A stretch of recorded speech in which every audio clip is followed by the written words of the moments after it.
All right, let's just dive right into it. Today, in this explainer, we're unpacking the brand new theatrical release of Star Wars The Mandalorians and Grogu. But we aren't just looking at this as fans today, oh no. We're putting on our analytical hats and examining this film strictly through the discerning lens of a professional film critic. We're going to break down the narrative structure, the performances, and the sheer cinematic value to figure out exactly why this movie has completely torn the critical community right down the middle. I mean, talk about a split decision. On one side of the spectrum, you've got reviewers like Clarisse Lavry over at The Independent calling it, quite literally, the dullest and most inconsequential entry in the entire franchise's history. Ouch, right? But then, completely on the flip side, critics like Rafael Montemayor are calling it a grin-inducing crowd-pleaser and a genuinely fun summer blockbuster. Honestly, it's pretty rare to see a major studio release rip the critical consensus perfectly in half like this. So you gotta wonder, how in the world did the galaxy's favorite duo end up so incredibly polarizing? Well, we are going to explore exactly why the reception is so heavily split, by contrasting the film's absolute greatest triumphs with its deepest cinematic flaws. And to really understand these reviews, we first need to look at the unique DNA of the movie itself. Section 1. From streaming to silver screen.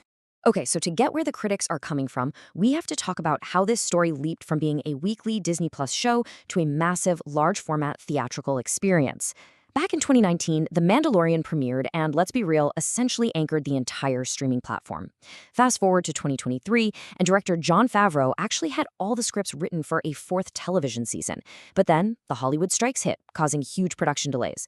During that downtime, Lucasfilm totally reevaluated their strategy and literally morphed those Season 4 TV scripts into a standalone feature film for 2026. This specific origin story? Yeah, it's a major sticking point for reviewers.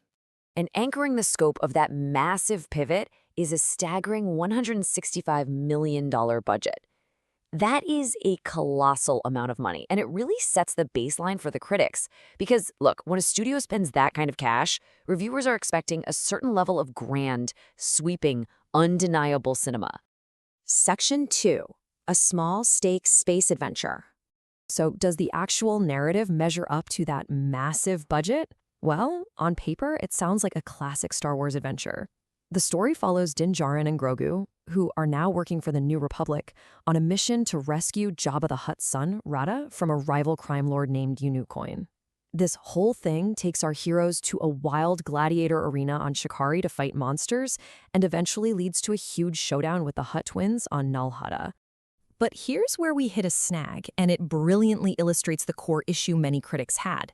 Take Frank Scheck over at The Hollywood Reporter. He points out that despite all the action, the film feels stubbornly small in its relatively inconsequential storyline and themes. Because the movie was directly adapted from television scripts, a huge part of the critical consensus is that it just feels like an extended 2-hour TV episode instead of a vital, world-shifting cinematic event. Section 3. Praise. Heart and high notes. Now, it definitely isn't all bad news. When you read through the positive reviews, 3 things are consistently getting standing ovations. First up, Pedro Pascal's acting. The film makes the bold choice to unmask Din Djarin, which allows Pascal to deliver this highly nuanced, physical performance that critics absolutely loved. Second is Grogu. Relying heavily on animatronics and puppetry, he brings an immense emotional weight to the screen without speaking a single word. And finally, Ludwig Göransson makes a triumphant return. Critics universally agreed that his dynamic score injects massive energy into literally every scene. So for a lot of critics, these elements successfully maintained the humanity and the grin-inducing fun that audiences have come to expect from this beloved franchise. It gets a lot of praise as a fun, standalone adventure. Basically, if you love the dynamic between this father and son duo, the film really delivers that emotional resonance beautifully. Section 4. Critique. Visuals and fan service. All right, flipping the coin here, let's pivot sharply to the negative feedback. Critics heavily weighed the emotional heart of the film against what they described as deeply uninspired action. A number of reviewers pointed out that the movie leans way too hard into fan service, bringing back characters like Zeb or the Anzellans just for cheap cheers. Plus, they felt the computer-generated visuals during the action sequences came off as strangely tiresome and flat. Some reviewers specifically targeted the visuals as completely unworthy of premium large formats.